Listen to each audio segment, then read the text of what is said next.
Greetings, guys. Happy August. We finally made it to August. Just wanted to get back with you with a weekly market update. First and foremost, apologies for having it been a few weeks since you guys have gotten one for me. Obviously, I got COVID and then moved my girlfriend last week down from Chicago to Arkansas. I was there all week and then got back and just kind of got slammed. So I'm really sorry that it kind of been off for a few weeks here, but going forward, we should be back at rocking and rolling here. So that being said, got a lot to cover today, so just going to jump really right into it, and we'll look at the price and everything and look at what's going on. But a good amount of today, I want to kind of talk through some fundamental stuff, just where everything are and some different ways to look at things to kind of understand, okay, why might what's happening be happening and what sorts of things to look at, and just kind of looking at it from a different frame that even I've looked at it from before. And I think it'll be kind of interesting, and not a ton has happened price wise to really look at. So that's why I kind of want to spend a little bit more on that, to give a little bit of an overview of what's going on. So that being said, let's head over to the charts and hop right in. So here's our 2 hour from the S&P futures, and I wanted to look at this one instead of the 6 hour to start first, just to kind of update where we left off last. So 2 update videos ago, we were looking at this 31.75, 31.80 price target that had come up and held. And then the very last update that I gave you guys, I was pretty ecstatic in that we broke through it to the upside, but we didn't carry up really far, and instead we turned around and tanked right back down. And so I was going, okay, maybe this is finally going to be the trigger of something bigger to the downside, and this was a first little impulse move. But as I said in that video, we really needed to see a new low come in order for that to be confirmed, and not, I think the exact words I used were, don't hop on the short train just because this is happening. It's just putting you on alert now that that's there. And then obviously since then, we've carried back up, we've made new highs, and we continue to do so. So got to eat a little bit of crow. That's why even when I get excited and think something's going to happen, it's why I tell you guys all the time, the best thing you can ever do in trading is make sure you're just playing the price, right? So here, this is exciting because it's possible that, hey, the market might actually reflect what's going on in the economy right now. You have to wait until you get a new low. You don't want to be trying to short here, because in an uptrend, you're shorting basically when it's at a trend line, and you don't want to be doing that when it's going to continue to carry back up. So we're in the same boat there. We'll go over to the 6 hour to show you guys a little bit better from a macro perspective. I mean, again, it's pretty obvious. Just ask anybody which way is the market going, and it doesn't matter what training they've had or if they've ever traded in their life. It's pretty easy to see, we continue to go up. So are we appearing to run out of steam as we have been for the last month and a half? Totally, right? These new highs that are coming in are not being eclipsed in a big scale way, and we're kind of consolidating off, and we're getting a little bit stronger pullbacks here and there, but the trend is up. And with where we sit today, we'll go into it a little bit more with the fundamental stuff. If we get through this next month and all the earnings happen and we got through Q2 GDP and we're getting through the actual bulk wave of the virus, and we just continue to just keep trickling up, the longer this stuff goes on without the market really reacting in any way, shape, or form, the less likely it is that we're going to see any real hardcore sell-off again, because something has to trigger it. And so again, we'll go into that in the fundamental overview here, but there's really only, what I put on the PowerPoint, there's only one resistance level left really before we are back to making overall new highs on the S&P 500, and that comes up right here. And I mentioned it when we hit this high before, that if we eclipsed here, we really only had one left at around 3,300. So it's possible that this 3,300 right there holds, 3,305, or it's also possible, you guys can see here, let me get this out of the way, this little gap here where we first broke down when this coronavirus started. So it's possible we go up through there and then hold that, but neither of these are very strong. But these are the last real resistance levels we would have of something to hold from a price action standpoint. After that, we are in a bullish trend, and as long as we are making new highs and not making lower lows, we continue up, but we don't really have points to look at and go, okay, well, here could be a real potential turning point based on previous highs and lows and stuff like that. So that's where we stand here. I just want to hop over to the SPY, the index ETF here, to just go through this again. So this is something I'm not sure I've ever seen, where you have this very valid breakaway island reversal gap that happens, and then it just doesn't hold true at all. So as we get into the fundamental discussion here, I think this is another kind of supporting thing that of how unprecedented of times we're in, not just from what's going on with COVID and everything that's happening, but in terms of investing and how things I think are shifting before our eyes and really already have started that process, because this is something that usually is really, really strong of an indicator. I mean, you could see right after that happened, we sold off really, really hard for a good amount of time, but usually it's a full trend change thing. So maybe we pull back up and get to it, but then continue down. So the fact that we've invalidated this, as I told you guys, once we closed above this gap low here, it's invalid. So since we've invalidated that, this is just something you really don't see very often, and I'm not sure that I ever have. So very interesting stuff. So that being said, let's kind of go into the more fundamental discussion and give you guys some thoughts of a way to look at things that we might not have ever done so before. So first and foremost, as I have mentioned to you guys since February, March, this has been the time that I've really been looking to in terms of earnings and seeing what the actual economic impact has been from coronavirus. And you're seeing now, as we've gotten further through the first few weeks, that you've got companies that have obviously done well versus those that obviously haven't. Most pressing example, I think, would be Amazon last week, absolutely blowing expectations out of the water based on the amount of online shopping people are doing, especially with their grocery delivery service, excuse me. Whereas you have other companies that haven't. Anybody that runs a business that is in person and doesn't have online retail set up really struggle, right? So you've got that, but when you look at the S&P 500 and the FANG stocks that are built into it, what's important to note is how much percentage-wise these companies make up of the overall market. Right, so here you can see in graph format that these FANG stocks are worth over 12% of the S&P 500. So if you get those companies performing really well, it's obviously going to drag the market up with it. And we'll get into this. No, I don't want to subscribe to you. We'll get into this here in a second. This is kind of the piece that's really not concerning, but it's causing all of the mayhem in the market and all these different people, including myself, going, this is absurd. So that's just all to say. We'll come back to this here in a second, but that's all to say. You've got companies that are doing well and companies that aren't. And the consumer sentiment piece that I've been talking to you guys now for about a month or two on is really the most important piece of the puzzle. And that's basically just because if people think that companies are going to continue to do well, like Amazon, Apple, right, all the names we know and love, the fact, as I talked to you guys about 2 videos ago, that you're seeing more and more and more brokerage accounts getting opened and trading accounts on apps like Robinhood, what does that mean? Well, that means that people that aren't quote unquote educated in this space or aren't analysts looking at the raw numbers, well, they're still just going to go put their money on Apple and Amazon and all these companies that they're going to go, oh, well, they're still doing well during all this. They're going to continue to do great.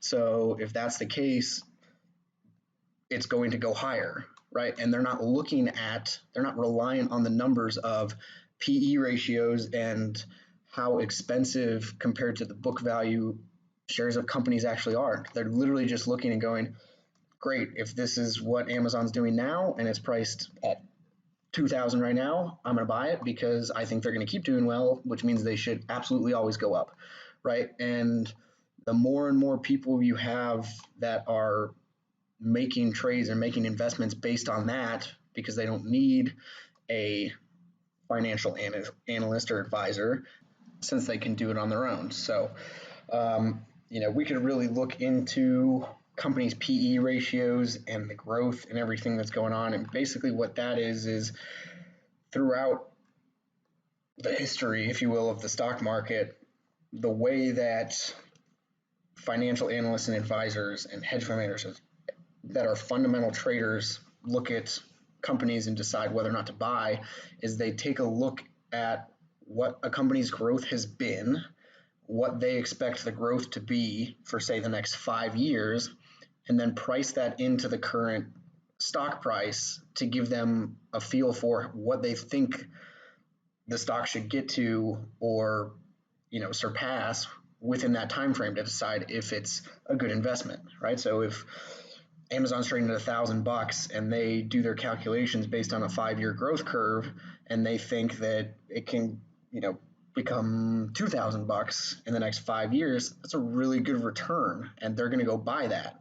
Whereas if Amazon's trading at $2,000 right now and they're only worth $1,000 based on their assets and their book value, and they project that it should only be worth $1,600 in 5 years, they're not going to go buy it right now at $2,000. It's severely overpriced.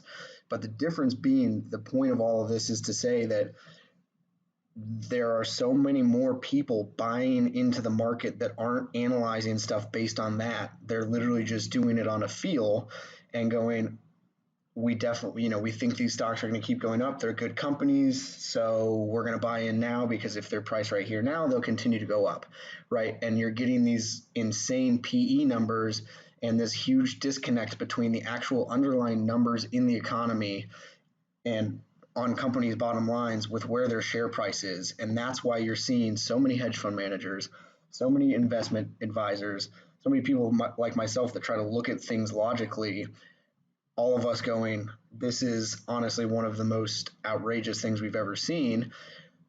But the point of it is, it doesn't matter if it's outrageous to us because, yeah, it might be totally different, but if that's what people are going to do, there's no law of the universe that says that somebody's money is greener than somebody else's. So if everybody's going to keep throwing money at it and not really care what the numbers are, the market's going to keep going up.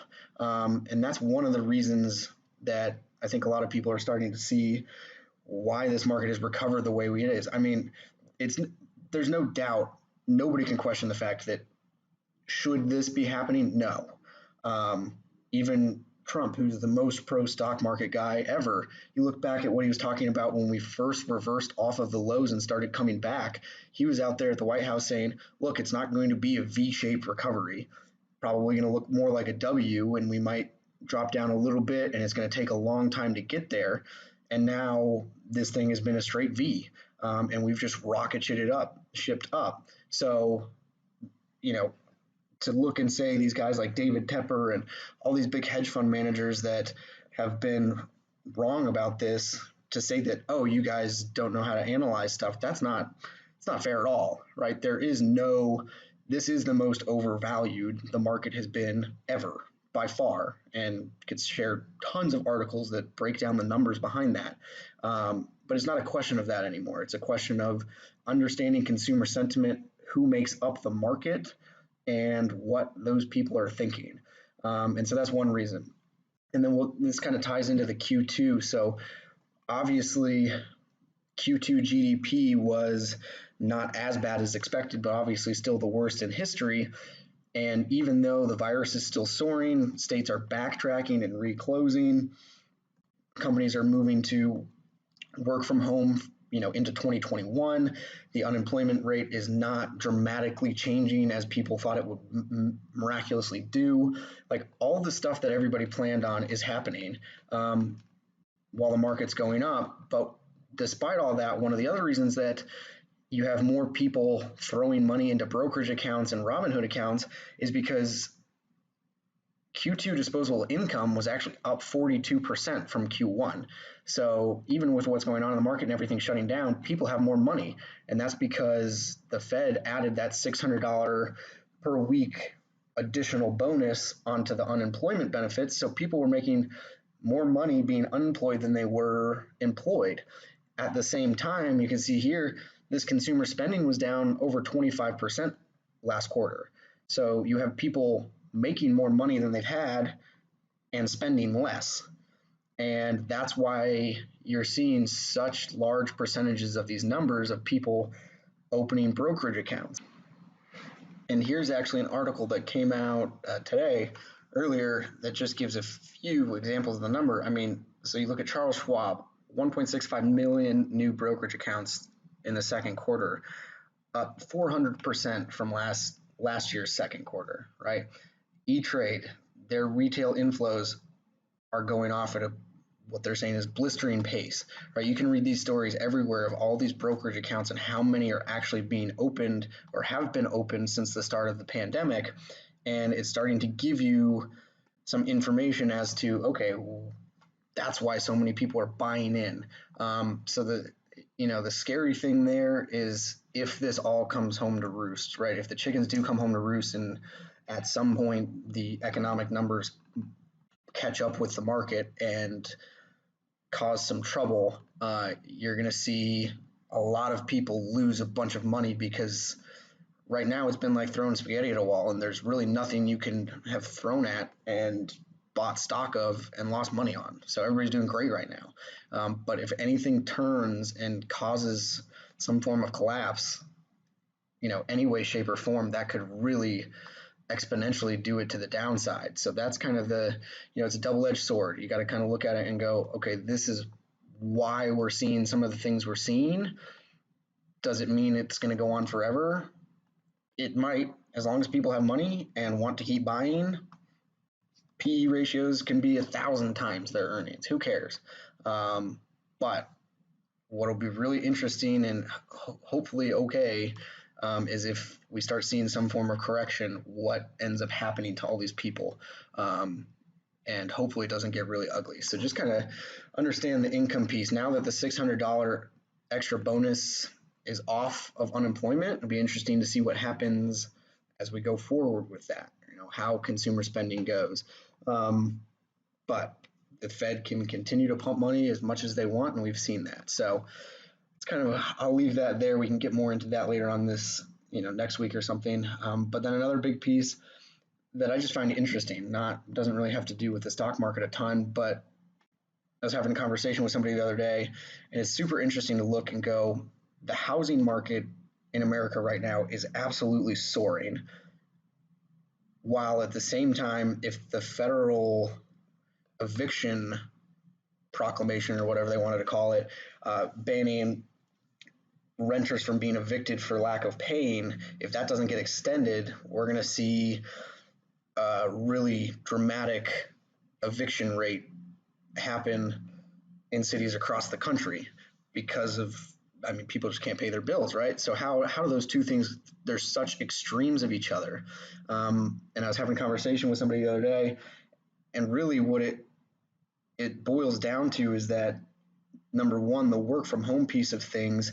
Think about it. If you lived in New York City and you've always had to go downtown Manhattan to work, you're going to be living, if not in the city, really, really close in probably a pretty small, townhome maybe, or a small house, so that you can get to work on time. Now that everybody's moving to this work from home trend, you're seeing the primary part of the housing market that's booming the highest is in the suburbs of cities, right? LA, Chicago, New York, because these people don't have to go into the city anymore, so they can pay the same or less for a bigger place outside the city that doesn't have to deal with traffic and all the hoopla of getting to work. And so they're buying.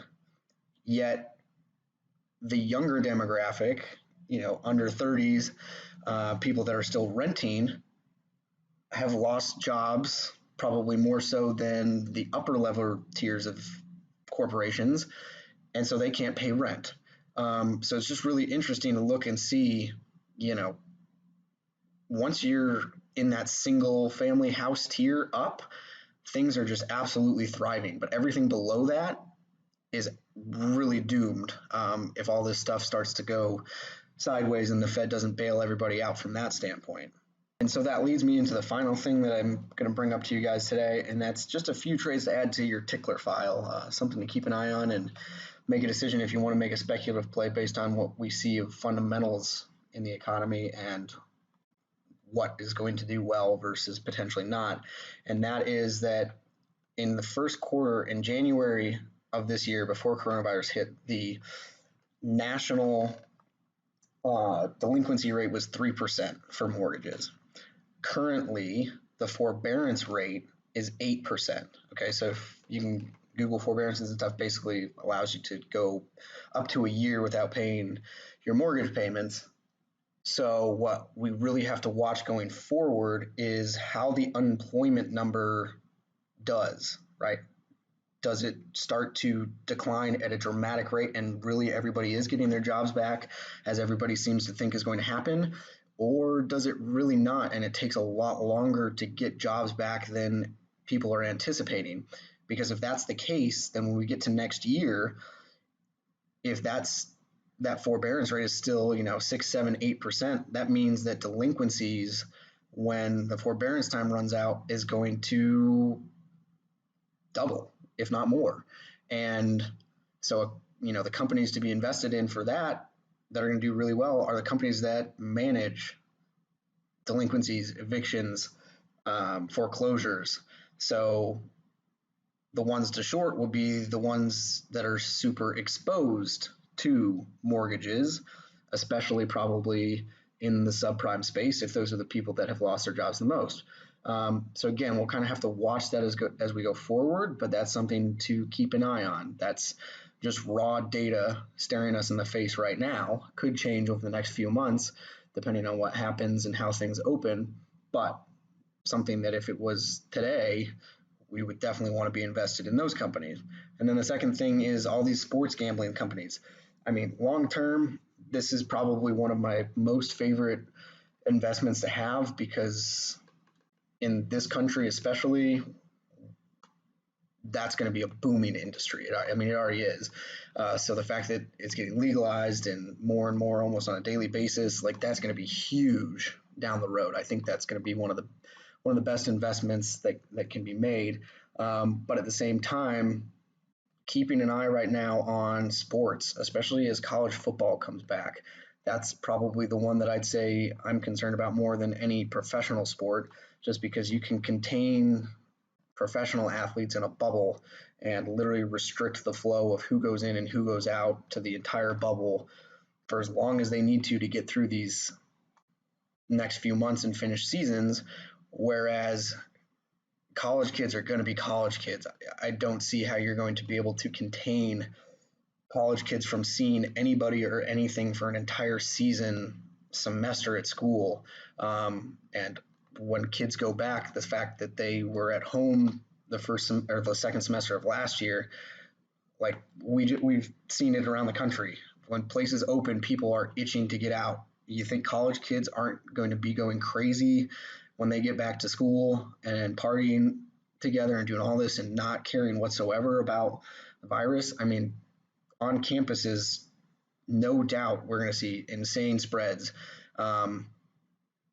So how that doesn't translate to players, I don't see how they're going to pull that off. They might, but that's why I say keep an eye on sports, because right now these betting apps and Penn National, MGM, everything like that, doing well-ish because sports are happening and you can bet. But if things start to go south, those are, kind of like the airlines when all this happened. Those are things that are going to clearly do very, very poorly until not people traveling, but people betting and sports actually being able to happen. So those are two things to keep an eye on. Ideas for you to process. Again, they're speculative, but they're more speculative from the standpoint of looking at what's happening and going, oh, if X then Y, versus just throwing something at a wall and going, oh, hopefully it works. So anyways, that was a bit of a longer one today. I'm happy to go into more detail of any of this stuff. With those of you that want it, feel free to just reach out. But I hope you guys have a great week. We'll keep an eye on the charts and everything, but as long as we keep making new highs, things are continuing up, even if it's at a very, very slow pace. So if we do get a new low come in, I'll shoot you an update video just to kind of point it out. But for now, things are up. Take care. Have a great week.